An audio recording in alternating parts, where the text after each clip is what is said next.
Na noite de Natal, sentada à mesa com o braço engessado e incapaz de segurar sequer um garfo, observei minha própria filha sorrir enquanto sussurrava sem nenhum pingo de vergonha. Meu marido só te deu a lição que você merecia, mãe. Meu genro, ao lado dela, soltou uma risada fria, a risada de quem acredita controlar tudo e todos dentro daquela casa. Menos de 1 hora depois, a campainha tocou. Ele foi atender, cheio da mesma arrogância de sempre. Mas assim que viu quem estava na porta, seu rosto empalideceu e suas mãos começaram a tremer. Mas antes de continuar, verifique se você já está inscrito no canal e conte nos comentários de qual cidade ou país você está assistindo.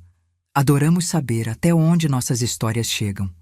O cheiro de peru assado pairava no ar como uma promessa vazia de felicidade. Era véspera de Natal e a mesa estava posta com a toalha branca bordada que minha mãe me deixou de herança. A mesma que usei em todos os natais dos últimos 40 anos. As velas tremulavam suavemente, refletindo nas taças de cristal e nos pratos de porcelana que meu falecido marido Geraldo e eu compramos na nossa lua de mel em Gramado. Tudo parecia perfeito. Tudo, exceto o gesso pesado e incômodo que imobilizava meu braço direito. Meu nome é Mônica. Tenho 72 anos e até aquela noite acreditava que família significava proteção, que os laços de sangue eram sagrados, que uma filha jamais seria capaz de destruir a própria mãe. Como eu estava enganada. Olhei para meu prato vazio, completamente vazio. À minha frente, o peru dourado exalava seu aroma tentador, cercado de farofa, salpicão, salada de maionese e todas as delícias que eu mesma havia comprado e preparado parcialmente antes do acidente. Mas não conseguia me servir. Minha mão direita estava presa naquele gesso tosco e minha mão esquerda, trêmula pela idade e pelo choque, não alcançava as travessas no centro da mesa. Rogério, meu genro, ocupava a cabeceira, o lugar que sempre foi de Geraldo. Mastigava ruidosamente, enfiando bocados enormes na boca. A gordura do peru escorria pelo seu queixo. Seus olhos pequenos e calculistas me observavam com um brilho de satisfação que me dava náuseas. "A senhora não está com fome, sogra?" perguntou com a boca cheia, um sorriso malicioso distorcendo seus lábios finos. "Ou é difícil comer com uma mão só?" Minha filha Mariana, sentada ao lado dele, soltou uma risadinha abafada. Usava um vestido verde esmeralda apertado demais para sua idade, o cabelo tingido de loiro que começava a mostrar a raiz escura. Não me olhava nos olhos. Não me olhava desde que tudo aconteceu. O acidente. Era assim que chamavam. Como se meu braço tivesse quebrado sozinho. Como se eu tivesse tropeçado e caído por descuido de velha. Mas não foi um acidente. Foi há 3 dias. Rogério tinha chegado à minha casa sem avisar, como sempre fazia ultimamente. Desde que Geraldo morreu há 2 anos, ele e Mariana vinham me visitar com uma frequência suspeita. No começo eu ficava feliz. Achava que estavam preocupados comigo, que queriam me fazer companhia. Como fui tonta. As visitas sempre terminavam do mesmo jeito, com Rogério falando sobre como essa casa era grande demais para uma mulher sozinha. Como seria perigoso eu continuar morando aqui? Como eram maravilhosas as casas de repouso onde eu teria companhia e cuidados médicos. "A senhora precisa pensar no futuro", dizia com aquele tom de voz ensaiado que usava para parecer preocupado. "Se alguma coisa acontecer, quem vai socorrer?" Mariana e eu trabalhamos o dia todo. Não podemos vir correndo aqui a todo momento. Eu sempre respondia a mesma coisa. Essa casa era meu lar. Aqui criei minha filha. Aqui vivi 45 anos com Geraldo. Aqui estavam todas as minhas lembranças, meus móveis, meu jardim de rosas que eu cuidava todos os dias. Não iria para lugar nenhum. Mas há 3 dias, Rogério perdeu a paciência. Chegou com uma pasta cheia de papéis. Contratos, procurações, documentos que eu não entendia direito. Disse que era para simplificar as coisas, para me proteger de golpistas. Era só assinar aqui, aqui e aqui, e ele cuidaria de tudo. Pedi para ver os papéis com calma. Disse que mostraria ao meu advogado primeiro. Foi então que os olhos dele mudaram. Aquele brilho de falsa simpatia desapareceu, substituído por algo frio e cruel. Escuta aqui, velha, sibilou se aproximando de mim. A senhora vai assinar esses papéis, vai passar essa casa para o nome da Mariana, vai parar de drama e vai entender de uma vez por todas que a senhora não manda mais em nada. Recuei por instinto. Meu coração disparou. Eu conhecia homens assim. Geraldo me alertou sobre Rogério desde o início. Esse rapaz tem ganância no olhar, me dizia. Cuidado, Mônica. Naquela tarde, quando me recusei a assinar, Rogério avançou. Não houve aviso, não houve hesitação. Simplesmente me empurrou com toda a força contra o batente da porta da cozinha. Ouvi o estalo antes de sentir a dor. Um som seco, horrível, como um galho se partindo. Meu braço direito, que levantei por instinto para me proteger, recebeu todo o impacto. Mariana estava na sala. Ela viu. Ela ouviu. Eu sabia que tinha visto porque ouvi seus passos se aproximando. Mãe! Chamou, parando na porta da cozinha.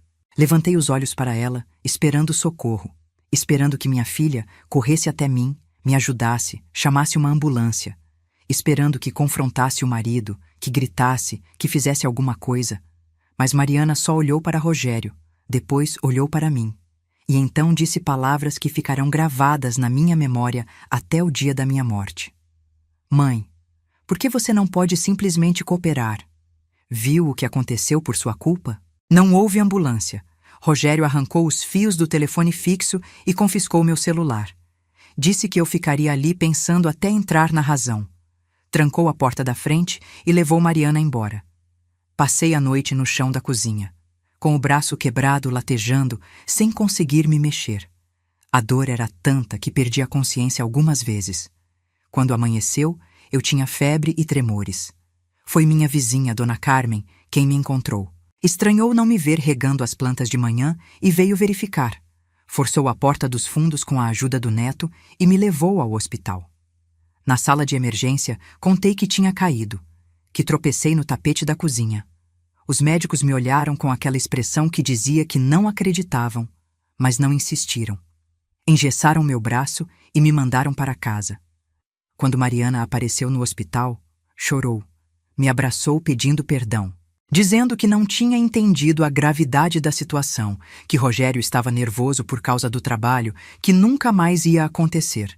E eu, velha tola que sou, acreditei. Por isso estava ali na ceia de Natal, com o braço quebrado e o prato vazio, vendo meu genro devorar a comida que eu tinha comprado enquanto minha filha fingia que nada tinha acontecido. Rogério depositou os talheres sobre a mesa e me encarou com aquele sorriso que eu já conhecia bem demais. Um sorriso que não chegava aos olhos. Um sorriso de predador. Sabe qual é o problema, Dona Mônica? Disse limpando a boca com o guardanapo de linho. O guardanapo que pertencia ao meu enxoval de casamento. A senhora ainda não aprendeu qual é o seu lugar nessa casa. O silêncio que seguiu as palavras de Rogério foi tão denso que eu podia ouvir o tic-tac do relógio de parede na sala. Era o relógio de pêndulo que Geraldo herdou do pai dele. Uma peça antiga de embuia escura que marcava as horas com uma precisão quase assustadora. Olhei para minha filha esperando alguma reação, qualquer coisa, uma palavra em minha defesa, um olhar de reprovação para o marido. Um gesto mínimo que mostrasse que ela ainda era a menina que criei com tanto amor. Mariana continuou comendo de cabeça baixa, como se eu não existisse. Mariana, chamei, minha voz tremendo. Você não vai dizer nada? Ela levantou os olhos devagar. Tinha algo naquele olhar que eu não reconhecia. Uma frieza, uma indiferença calculada que me gelou o sangue. Mãe, disse depositando os talheres com um suspiro de impaciência. Rogério tem razão. Você precisa entender que as coisas mudaram. Papai morreu. Você está velha. Não pode mais ficar mandando em tudo, achando que ainda é dona da situação. Senti como se tivesse levado um tapa. Na verdade, um tapa teria doído menos. Filha, do que você está falando? Essa casa é minha. Eu construí tudo isso junto com seu pai. Cada móvel, cada tijolo, cada lembrança. Esse é exatamente o problema. interrompeu Rogério, recostando-se na cadeira de Geraldo como se fosse o dono do castelo. A senhora vive no passado. Fica aí agarrada nessas velharias, nesses móveis carcomidos, nessa casa que está caindo aos pedaços. Sabe quanto custa manter um imóvel desse tamanho? Sabe quanto vale esse terreno? Eu sabia. Sabia perfeitamente. Essa casa ficava em uma das regiões mais valorizadas de Ribeirão Preto. O terreno de 800 metros quadrados valia uma fortuna. Era por isso que queriam tanto se livrar de mim. Rogério, disse tentando manter a calma apesar do tremor nas minhas mãos. Já disse que não vou vender essa casa. Não vou para nenhuma casa de repouso. E não vou assinar nenhum documento para passar meus bens para vocês enquanto eu estiver viva. Ele se inclinou para a frente, os cotovelos sobre a mesa, o rosto a centímetros do meu. E quem disse que a senhora tem escolha? Foi Mariana quem falou em seguida. E suas palavras me destroçaram mais do que qualquer agressão física. Mãe, me escuta. Rogério tem razão. Você está ficando velha, confusa, esquece as coisas, repete as mesmas histórias 1000 vezes. Ontem mesmo deixou o fogão ligado. Eu não deixei fogão nenhum ligado. Protestei sentindo a indignação subir pela garganta. Está vendo? Mariana olhou para o marido balançando a cabeça como se eu fosse uma criança problemática. Nem lembra. É exatamente o que eu estava te falando. Era mentira. Tudo era mentira. Nunca tinha deixado o fogão ligado na minha vida. Mas percebi naquele momento o que estavam fazendo. Estavam construindo um caso, plantando sementes de dúvida, preparando o terreno para o próximo passo, interdição judicial. Era isso que queriam. Me declarariam incapaz de cuidar de mim mesma, de administrar meus bens. Mariana se tornaria minha curadora legal e então poderia fazer o que quisesse com tudo que Geraldo e eu construímos ao longo de uma vida inteira. Mariana, disse, minha voz mais firme agora, fortalecida pela raiva que começava a substituir o medo. Seu pai passou 45 anos da vida dele trabalhando para construir tudo isso. Acordava às 5 da manhã. Dirigia aquele caminhão de entrega por estradas de terra. Carregava caixas até as costas dele não aguentarem mais. Você acha que ele fez tudo isso para você vender e gastar com as dívidas do seu marido? Rogério bateu na mesa com a palma da mão. Os pratos tremeram. O vinho na minha taça intocada balançou perigosamente. Cala a boca, velha, gritou. Você não sabe do que está falando. Minhas dívidas são investimentos, negócios que vão dar retorno. Você não entende nada de dinheiro. Nunca entendeu. Passou a vida inteira dependendo do seu marido e agora quer dar lição na gente. Respirei fundo. A dor no meu braço latejava no mesmo ritmo do meu coração. Mas eu não ia chorar. Não ia dar esse gosto para eles. Eu sei muito bem do que estou falando, Rogério. Sei que você perdeu o emprego há 8 meses e não contou para Mariana. Sei que vocês estão com 3 meses de aluguel atrasado no apartamento. Sei que você deve mais de R$200 mil em cartão de crédito e empréstimo pessoal. O rosto dele ficou vermelho. As narinas dilataram. Mariana olhou para o marido com uma expressão de surpresa que confirmou minhas suspeitas. Ela não sabia nem metade daquilo. Onde você arrumou essa mentira? Sibilou Rogério entre dentes. Não é mentira. Caiu uma correspondência do banco da sua pasta no mês passado. Quando você veio aqui tentar me convencer a vender a casa pela primeira vez, eu li. Sei de tudo. Houve um momento de silêncio absoluto. Rogério me encarava com um ódio tão intenso que senti um calafrio percorrer minhas costas. Mariana olhava para o marido como se o visse pela primeira vez. Rogério, disse ela em voz baixa. Do que ela está falando? Você perdeu o emprego? Cala a boca, Mariana. Rosnou ele sem tirar os olhos de mim. Isso não é da sua conta. Eu cuido das finanças. Você sabe disso, mas você disse que tinha sido promovido. Eu disse para você calar a boca. O grito dele fez Mariana encolher na cadeira. Vi o mesmo medo que eu sentia refletido nos olhos da minha filha. E por um momento, senti pena dela. Ela também era vítima daquele homem. Ela também estava presa numa armadilha da qual não sabia como escapar. Mas então Mariana fez algo que matou qualquer resquício de compaixão que eu ainda pudesse ter. Virou-se para mim, os olhos duros como pedra, e disse: Mãe, Rogério te deu a lição que você merecia. Se você tivesse cooperado desde o início, nada disso teria acontecido. A culpa é sua, sempre foi sua. Fechei os olhos por um momento. A dor no meu braço parecia insignificante perto da dor que aquelas palavras causaram no meu coração. Minha própria filha, a menina que amamentei, que ninei em noites de febre, que levei para a escola de mãos dadas. Essa menina estava morta.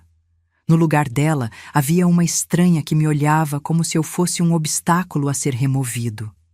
Quando abri os olhos de novo, algo tinha mudado dentro de mim.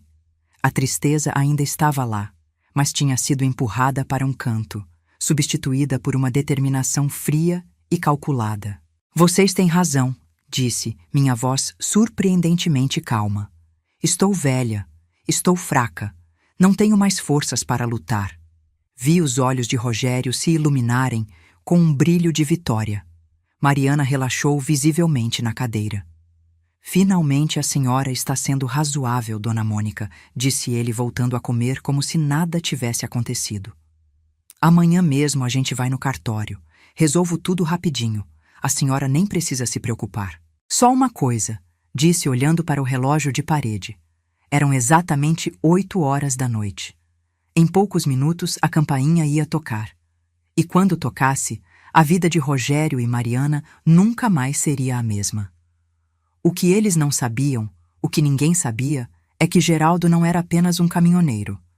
Geraldo era um homem que passou a vida inteira se preparando para o pior, que construiu uma rede de proteção ao meu redor sem que eu jamais soubesse. E essa rede estava prestes a se revelar. O tic-tac do relógio de pêndulo parecia cada vez mais alto. Ou talvez fosse só minha percepção aguçada pela expectativa. Eu sabia o que estava por vir. Tinha feito uma ligação 2 dias antes, do hospital, quando Mariana saiu para buscar café e me deixou sozinha por 15 minutos. 15 minutos. Foi tudo o que eu precisei. O número estava gravado na minha memória há mais de 20 anos. Geraldo me fez decorar numa noite de inverno, quando nos sentamos juntos na varanda e ele me contou segredos que carregava há décadas. Mônica, me disse naquela noite, segurando minhas mãos entre as dele, calejadas pelo trabalho duro. Se algum dia eu não estiver mais aqui e você precisar de ajuda de verdade, liga para esse número. Não importa a hora, não importa o motivo. Diz que é a esposa de Geraldo Monteiro. Eles vão saber o que fazer. Ri naquele momento. Achei que era exagero dele. Paranoia de homem que passou a vida na estrada e viu coisas demais, mas decorei o número mesmo assim. Porque Geraldo raramente me pedia alguma coisa. Na noite em que Rogério me jogou contra a parede, enquanto eu estava no chão da cozinha com o braço quebrado, aquele número foi a única coisa em que consegui pensar, e 2 dias depois, no hospital, finalmente disquei. Uma voz masculina atendeu no segundo toque. Grave, tranquila, com autoridade. Alô. Sou Mônica, disse, minha voz tremendo. Esposa de Geraldo Monteiro. Houve uma pausa. Depois a voz do outro lado mudou completamente. Ficou mais suave, quase carinhosa. Dona Mônica. Quanto tempo? O que aconteceu? Contei tudo. O braço quebrado, as ameaças, a pressão para vender a casa, a indiferença da minha própria filha. Falei sem parar por 10 minutos. As palavras jorrando como água de uma represa rompida. Quando terminei, ele só disse: A senhora está no hospital? Na Santa Casa? Estou. Vou mandar alguém aí agora mesmo.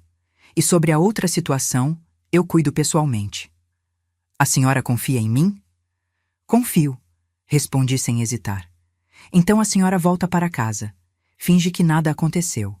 E espera. Na noite de Natal, exatamente às 8 horas em ponto, alguém vai tocar a campainha da sua casa. Deixa o resto comigo. E foi assim que me encontrei ali, sentada à mesa da minha própria casa, com o prato vazio, vendo meu genro se empanturrar enquanto minha filha fingia que tudo era normal. 8 horas e 2 minutos. O relógio deu 2 badaladas. A campainha tocou. O som ecoou pelo corredor como um trovão em céu limpo. Rogério parou de masticar, o garfo suspenso no ar. Mariana olhou para a porta com expressão de confusão. "Quem será a essa hora?" perguntou. "Não sei", disse tentando esconder a ansiedade na minha voz. "Vai atender, Rogério." Ele me lançou um olhar desconfiado, mas levantou da cadeira limpando as mãos no guardanapo. Caminhou até a porta da frente com passos pesados, claramente irritado com a interrupção. Ouvi a porta se abrir. Depois, silêncio. Um silêncio longo demais. "Rogério?" chamou Mariana, se levantando também. "Quem é?" Ela caminhou até o corredor e eu a segui com os olhos. Do meu lugar na mesa do jantar, eu conseguia ver parcialmente a porta de entrada. Conseguia ver as costas de Rogério completamente imóveis. E conseguia ver o que havia do outro lado. 2 homens enormes, vestidos de preto, postura militar. E entre eles, um homem mais baixo de cabelos grisalhos, usando um terno impecável, apesar de ser véspera de Natal. Eu reconhecia aquele homem na hora.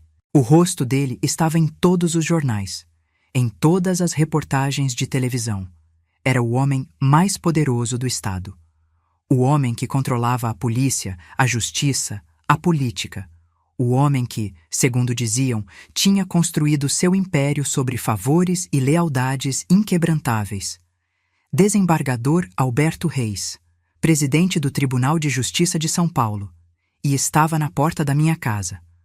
"Boa noite", disse, a voz grave preenchendo o corredor.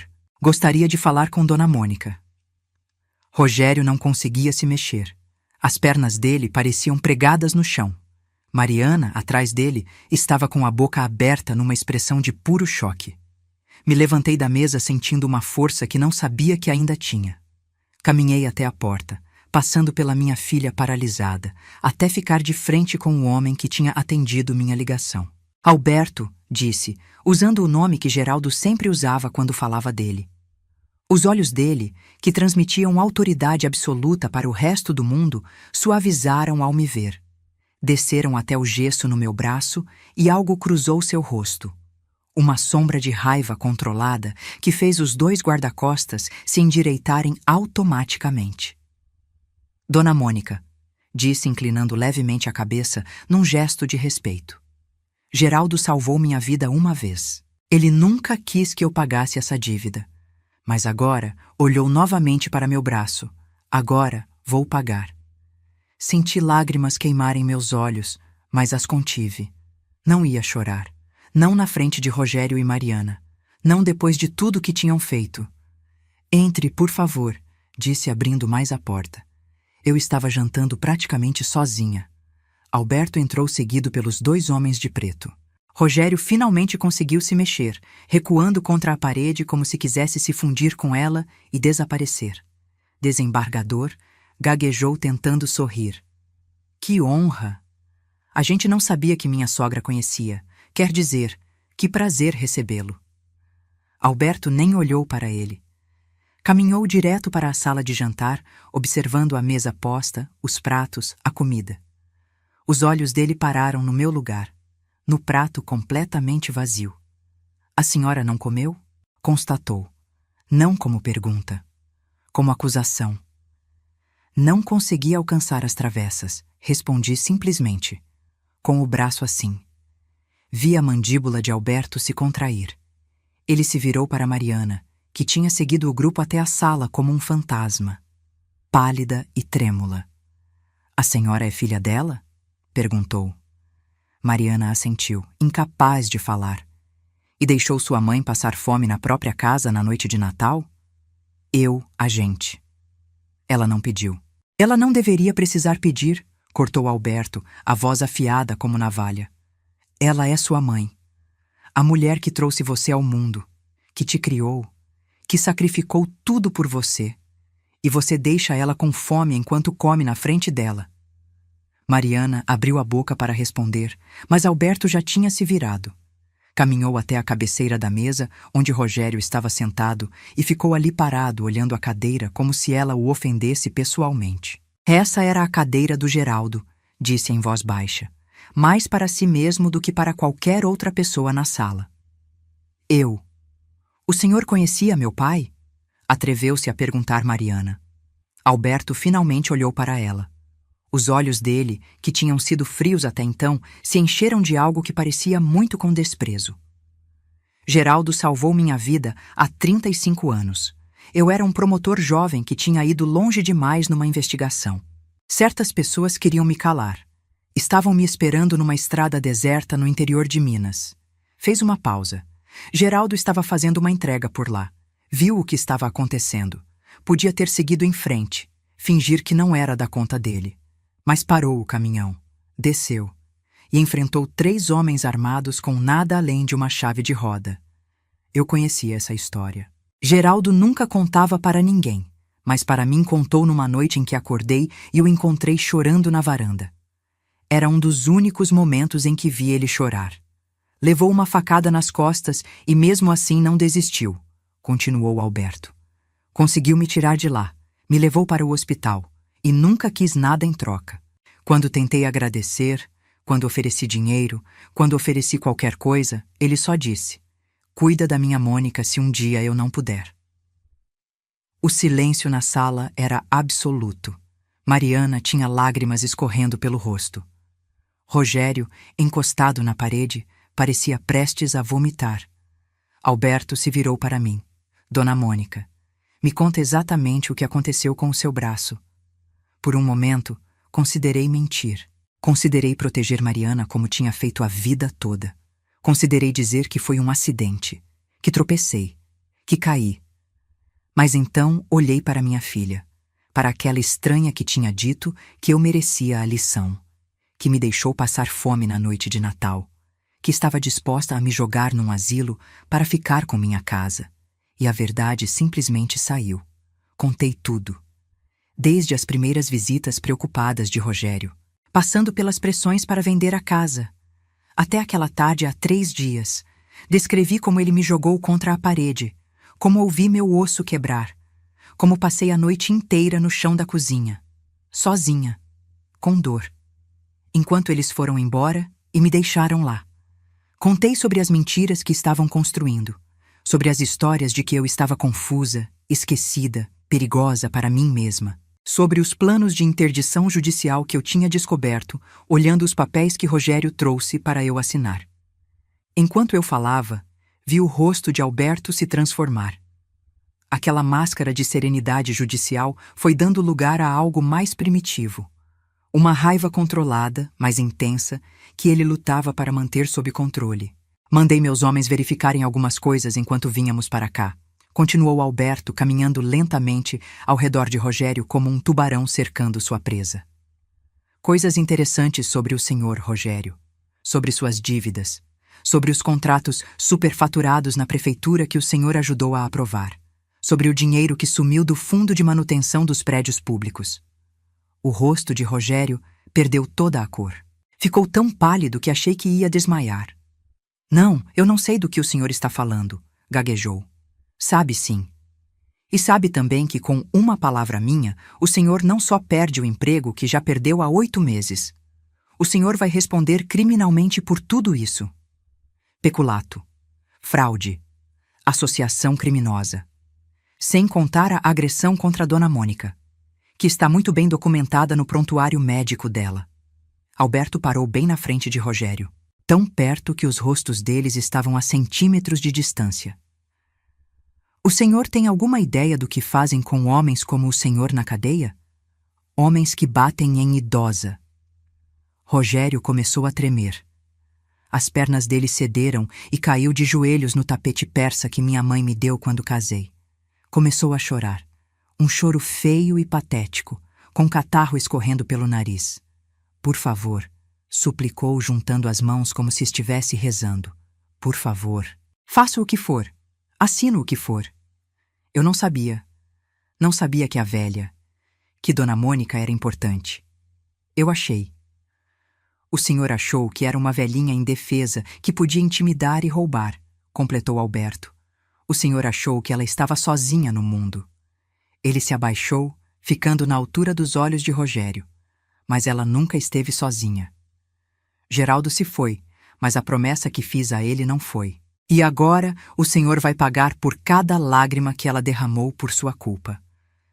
Alberto se ergueu devagar e se virou novamente para mim. Os olhos dele, que tinham sido duros como pedra, suavizaram. Dona Mônica, a decisão final é sua. O que a senhora quer que eu faça com eles? Olhei para minha filha, para aquela criatura chorosa e patética que um dia foi minha menina.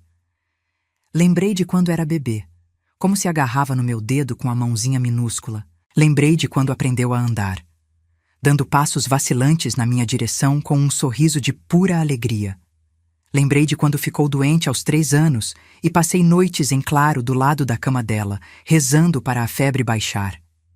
Essa menina ainda existia em algum lugar dentro daquela mulher?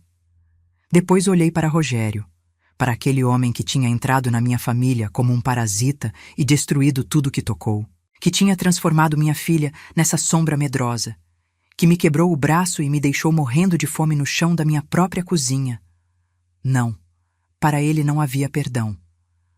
Alberto, disse, minha voz mais firme do que tinha sido em anos. Quero que leve Rogério. Faça o que achar justo com ele. Não quero ver esse homem nunca mais na minha vida. Rogério soltou um gemido de desespero, mas ninguém se mexeu para ajudá-lo. E quanto a Mariana? Perguntou Alberto. Olhei para minha filha. Ela me olhou de volta, os olhos vermelhos, o rosto destruído pelo choro. Mariana vai embora agora, vai sair da minha casa e não vai voltar até eu permitir. Vai ter que aprender a viver com as consequências das escolhas que fez. Mãe, começou Mariana. Não terminei, interrompi. Você escolheu seu marido em vez da sua mãe. Viu ele me machucar e não fez nada. Disse que eu merecia. Agora você vai descobrir o que é ficar sozinha, sem ninguém para te defender. Mariana soluçou mais forte, mas continuei. Mas eu não sou como você, Mariana.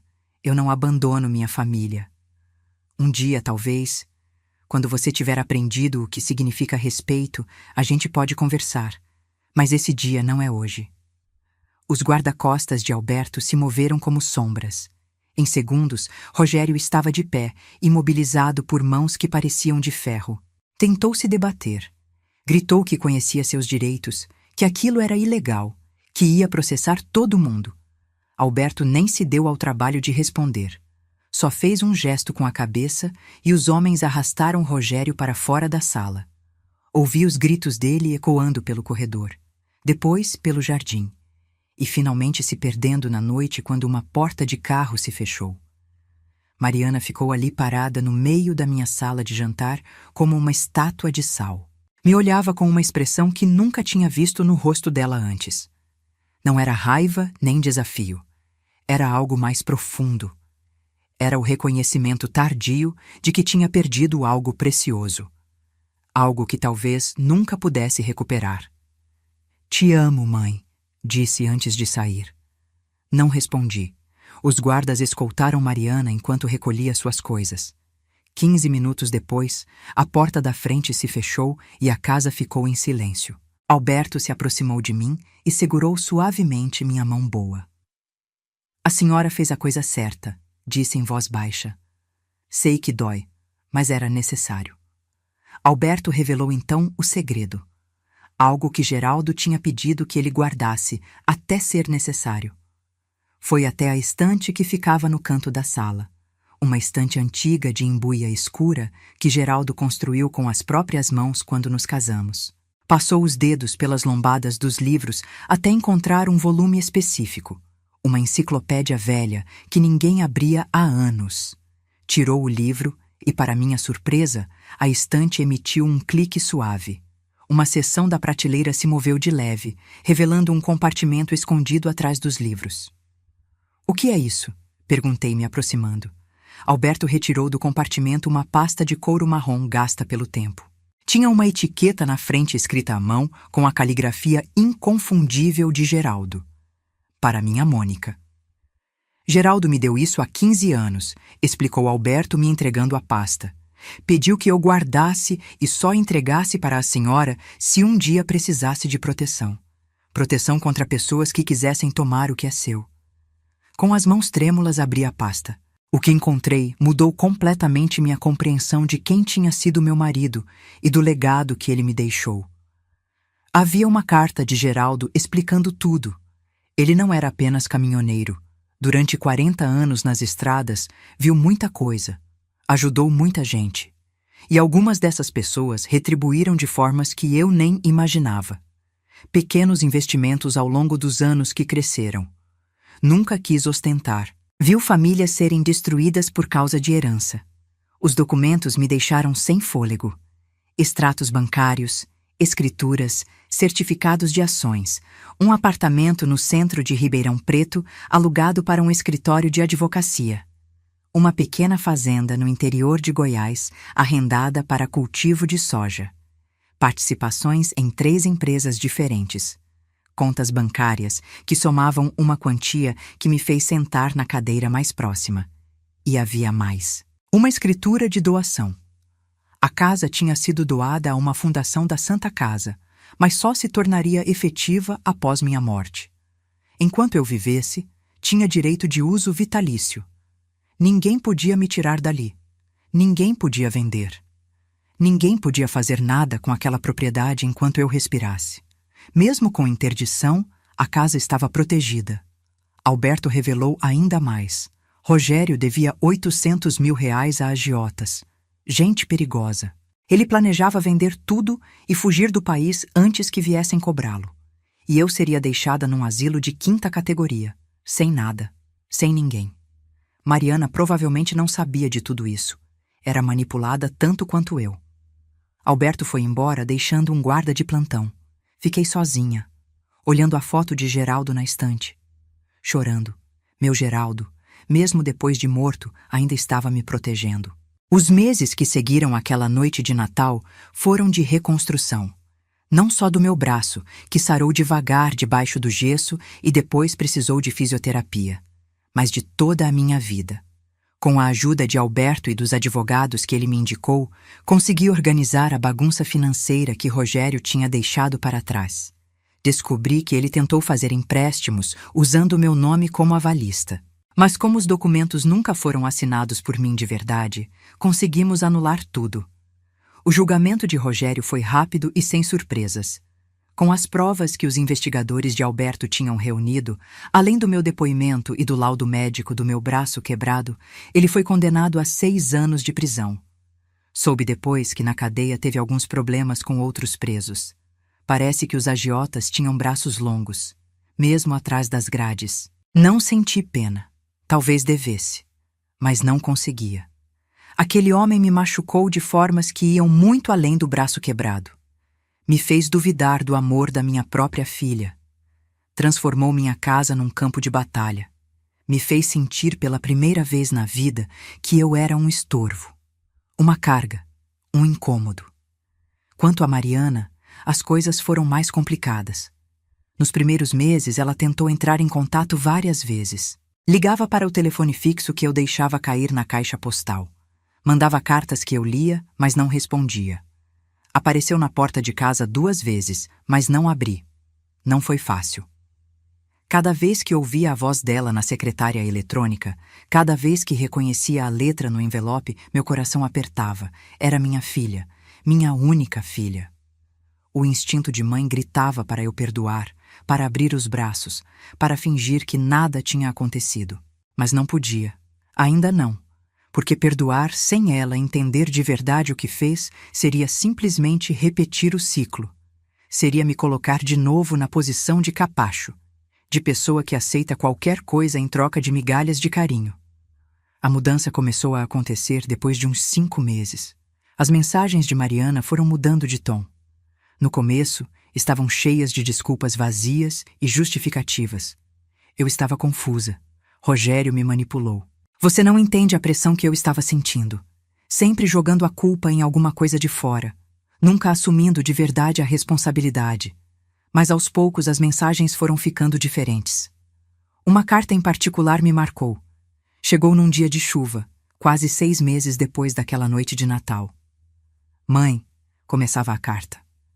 Sei que provavelmente não vai ler isso, assim como não leu as outras cartas. Mas preciso escrever. Nem que seja só para mim mesma.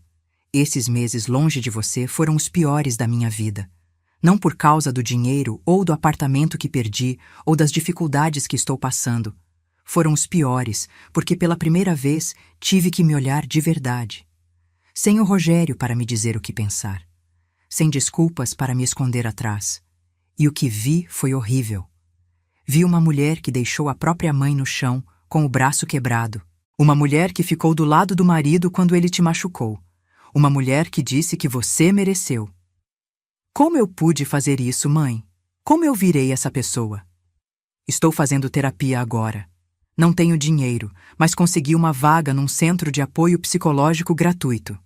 A psicóloga está me ajudando a entender como fui moldada pelo Rogério ao longo dos anos, como ele foi me isolando, me fazendo duvidar de mim mesma, me convencendo de que você era o problema. Mas sabe o que ela disse que mais me doeu? Ela disse que a manipulação do Rogério só funcionou porque eu deixei. Porque era mais fácil acreditar nele do que enfrentar a verdade. Porque fui covarde. Ela tem razão. Fui covarde, mãe. Fui covarde quando vi ele te empurrar e não fiz nada. Fui covarde quando te deixei sozinha no chão. Fui covarde quando repeti as palavras dele como se fossem minhas. Não estou pedindo perdão. Ainda não. Não mereço. Só estou te contando isso porque você precisa saber que finalmente entendi. Não com a cabeça, que é fácil. Entendi com o coração. Te machuquei. Escolhi errado. E vou passar o resto da minha vida tentando ser uma pessoa melhor. Li a carta 3 vezes. Na terceira estava chorando tanto que mal conseguia distinguir as letras. Não respondi na hora. Guardei a carta junto com as outras numa caixa que tinha no armário do quarto. Mas alguma coisa tinha mudado. Uma rachadura tinha se aberto na muralha que construía ao redor do meu coração. Quase um ano depois daquela noite de Natal, finalmente tomei uma decisão. Peguei o telefone e disquei o número que Mariana tinha deixado numa das cartas. Ela atendeu no segundo toque. A voz cheia de esperança e medo. Mãe? Mariana, disse sentindo meu coração bater forte. Você está livre no próximo domingo? Queria te convidar para almoçar. O silêncio do outro lado durou só uns segundos, mas pareceu uma eternidade. Depois, ouvi o som inconfundível de alguém tentando segurar o choro. Vou estar livre, conseguiu dizer. Vou estar livre sim. Então vem aqui em casa ao meio-dia. Vou fazer frango assado com farofa, como sua avó fazia. Mãe, a voz dela falhou. Obrigada. Não me agradece ainda, disse tentando manter a firmeza apesar do nó na garganta. A gente tem muito o que conversar. Vai ser difícil. Mas é um começo. É um começo, repetiu. É tudo que eu precisava ouvir. 2 anos se passaram desde aquele primeiro almoço de reencontro. 2 anos de conversas difíceis, de lágrimas, de raiva antiga sendo finalmente liberada. 2 anos de reconstrução lenta e cuidadosa de uma relação que quase foi destruída para sempre. Hoje é Natal de novo. A mesa está posta com a mesma toalha branca bordada, os mesmos pratos de porcelana, as mesmas velas que acendo todo ano. O peru está no centro, dourado e aromático. Mas muita coisa mudou. Mariana está sentada à minha esquerda, ajudando a servir os pratos. Usa um vestido simples, azul celeste. O cabelo natural agora, sem tintura. Está mais magra, mais madura, com algumas rugas ao redor dos olhos que não estavam lá 2 anos atrás. Ao lado dela está Maurício, um homem tranquilo e gentil que ela conheceu na igreja que começou a frequentar. É viúvo, tem 2 filhos adolescentes e olha para Mariana como se ela fosse a coisa mais preciosa do mundo. Não o brilho de posse que eu via nos olhos de Rogério, o brilho de respeito genuíno. Alberto também está aqui, sentado no lugar que era de Geraldo. Ele vem me visitar com frequência agora, e nossa amizade se aprofundou ao longo desses 2 anos. Não é romance, nada disso. Somos só 2 velhos que dividem histórias e lembranças de pessoas que amaram. E eu estou sentada na minha cadeira de sempre, com as 2 mãos funcionando perfeitamente. O braço sarou completamente, deixando só uma pequena cicatriz no lugar onde o osso fraturou. Uma cicatriz que me lembra todo dia o que aconteceu, mas também o que sobrevivi. Mariana se levanta para fazer um brinde. Agradece pela segunda chance, pela lição de que amor inclui limites. Olho para ela, para essa mulher que um dia foi minha menina perdida. E finalmente digo as palavras que ela esperou tanto tempo para ouvir. Eu te perdoo, de verdade, completamente. Nos abraçamos. Um abraço forte, com lágrimas. Mais tarde, olho para a foto de Geraldo na estante. Você tinha razão sobre ela, sussurro. Estava perdida. Mas encontrou o caminho de volta. A verdadeira herança que Geraldo me deixou não foi a fortuna escondida. Não foram as propriedades, as ações, a rede de proteção financeira. A verdadeira herança foi a coragem de me defender, de exigir respeito, de estabelecer limites, mesmo quando isso significava afastar as pessoas que eu mais amava. Porque só quando aprendi a me valorizar, Mariana pôde aprender a me valorizar também. E esse é o presente de Natal mais precioso que eu poderia receber. Se você gostou dessa história, responda nos comentários. No meu lugar, o que você faria? E não se esqueça de assistir ao próximo vídeo que aparecerá na sua tela. Ele tem uma reviravolta surpreendente e emocionante que vai te prender do começo ao fim.